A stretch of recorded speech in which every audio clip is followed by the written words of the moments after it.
افریقہ کا جنگل ایک ایسی جگہ جہاں پرندوں اور جانوروں کی ایک پوری دنیا بستی ہے۔ اس جنگل میں چھوٹے سے چھوٹا پرندہ اور بڑے سے بڑا جانور بھی اپنی جگہ بنائے ہوئے ہے۔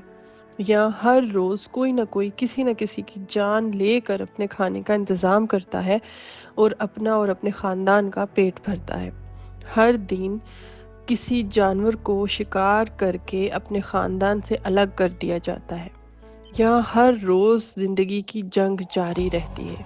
کبھی کسی کو جیت ملتی ہے تو کبھی کسی کو ہار ملتی ہے۔ دنیا کا سب سے بڑا افریقی ہاتھی بھی یہیں پایا جاتا ہے اور دنیا کا سب سے بڑا پرندہ کوری بسٹر بھی یہیں پایا جاتا ہے۔ اتنا ہی نہیں، اس جنگل میں ایک پرندہ بھی رہتا ہے جو دنیا کا سب سے بڑا نان فلائنگ برڈ ہے، جو اپنی ایک طاقتور کیک سے لائن یعنی شیر کو بھی گرا سکتا ہے۔ کیا آپ کو آئیڈیا ہو گیا ہے کہ یہاں کس کی بات ہو رہی ہے؟ یہ پرندہ ہے آسٹرچ یعنی شتر مرغ، جو اپنی بڑی جسامت اور تیز رفتاری سے بڑے بڑے شکاریوں کو بھی پیچھے چھوڑ دیتا ہے۔ اس پرندے کے پاس ایسے بہت سی خصوصیات ہیں جو اس کو باقی تمام جانوروں اور پرندوں سے الگ کرتی ہیں۔ اسی لیے اس کے بارے میں جاننے کے لیے بہت کچھ ہے، جیسا کہ آسٹرچ نان فلائنگ برڈ کیوں ہے، اور اگر یہ اڑ نہیں سکتا تو اس کے پروں کا کیا کام ہے؟ شتر مرغ ریت میں اپنا سر کیوں ڈال کر رکھتا ہے؟ کیا یہ شیر کی طرح دہاڑتا ہے؟ یہ کھانے میں کیا کھانا پسند کرتا ہے؟ ان کے شکاری کون ہے؟ ان کی فیملی لائف کیسی ہوتی ہے؟ یہ غصیلے ہوتے ہیں یا پھر پرسکون ہوتے ہیں؟ ہم انسانوں سے شتر مرغ کا رشتہ کیسا ہے؟ کیا شتر مرغ کو ہماری مدد کی ضرورت ہے؟ اور اگر ہے تو ہم اس کی مدد کیسے کر سکتے ہیں؟ ایسے اور بھی بہت کچھ جو آج آپ اس ڈاکومنٹری میں جانیں گے۔ بہت ہی انفارمیٹیو اور انٹرسٹنگ ہونے والی ہے آپ کے لیے آج کی یہ ڈاکومنٹری، اور اس کے ساتھ ساتھ آپ کا تعلق آسٹرچ کے ساتھ یہ جوڑ دے گی۔ اسی لیے آپ کو بالکل بھی آج کی یہ ڈاکومنٹری مس نہیں کرنی۔ ہمارے ساتھ شتر مرغ کی زندگی پر بنی اس ڈاکومنٹری کو اینڈ تک دیکھیے گا۔ تو چلتے ہیں شتر مرغ کی زندگی میں اور جانتے ہیں کہ وہ کیسے رہتا ہے، شیئر کرتا ہے۔ ایسے جانور جن کو ایک دوسرے سے خطرہ بالکل نہیں ہوتا، بلکہ یہ تو ایک دوسرے کی جانے نہ انجانے ہیلپ کرتے ہیں، کیونکہ گھاس چرنے والے جانور چھوٹے کیڑوں کو زمین کے اوپر لے آتے ہیں۔ ایسے میں شتر مرغ کو ان کیڑوں کو کھانے میں آسانی ہو جاتی ہے اور وہ ان کو کھا لیتا ہے۔ شتر مرغ دور سے آنے والے شکاری جانوروں کو دیکھ کر باقی پرندوں کو جانوروں کو ہوشیار کر دیتا ہے، جس سے یہ اپنی مخصوص آواز نکال کر ان کو ہوشیار کرتا ہے، اور جس سے یہ سارے جانور اپنی اپنی جگہ سے فرار ہو جاتے ہیں، اپنی جان بچا لیتے ہیں۔ اس طرح یہ ایک دوسرے کی جانے انجانے مدد کرتے رہتے ہیں۔ ان کو تو یہ پتہ بھی نہیں ہے کہ ان کا یہ بانڈ بہت ہی خاص اور بہت تعریف کے لائق ہے۔ شتر مرغ اپنی لمبائی اور جسامت کی وجہ سے بہت ہی یونیک ہے اور اس کو بہت دور سے ہی پہچانا جا سکتا ہے۔ ایک خاص بات یہ کہ ان میں میل فیمیل کے ڈیفرنس کو سمجھنا بھی بہت آسان ہے۔ ایک اڈلٹ میل شتر مرغ کے کالے اور سفید پر ہوتے ہیں اور فیمیل کے گرے اور براؤن پر ہوتے ہیں۔ ان کے رنگوں کی وجہ سے ان کو آسانی سے پہچانا جا سکتا ہے کہ کون سی میل ہے اور کون سا فیمیل۔ میل فیمیل کے وزن اور لمبائی میں بھی فرق ہوتا ہے۔ ایک اڈلٹ میل شتر مرغ جس کو کاک یا روسٹر کہا جاتا ہے، اس کی لمبائی 2.8 میٹر تک ہوتی ہے، جبکہ فیمیل جس کو ہین کہا جاتا ہے وہ 2 میٹر تک لمبی ہوتی ہے۔ میل شتر مرغ کا وزن بھی فیمیل سے زیادہ ہوتا ہے۔ میل کا وزن 63 سے 150 کلو گرام تک ہوتا ہے۔ ایک آسٹرچ کا سارا جسم بالوں سے کور نہیں ہوتا، بلکہ اس کے ہیڈ، نیک اور لیگز پر ہلکے ہلکے سے بال ہوتے ہیں جو دور سے بالکل بھی نظر نہیں آتے۔ دور سے دیکھنے میں ایسا ہی لگتا ہے کہ یہ بالکل سکن ہے، لیکن ان کے اوپر بالوں کی ہلکی ہلکی سی لیئر ہوتی ہے جو قریب جانے پر ہی نظر آتی ہے۔ ان کے چھوٹے سے سر پر بہت خوبصورت اور بڑی بڑی آنکھیں ہوتی ہیں۔ یہ سارے لینڈ اینیملز میں سب سے بڑی آنکھیں ہیں۔ ویسے کیا شتر مرغ یہ جانتا ہے کہ اس کے پاس سب سے بڑی اور خوبصورت آنکھیں ہوتی ہیں؟ ان کی آنکھوں پر گھنی اور لمبی لمبی پلکیں ہوتی ہیں جو اس کی آنکھوں کو مٹی وغیرہ سے بچاتی ہیں۔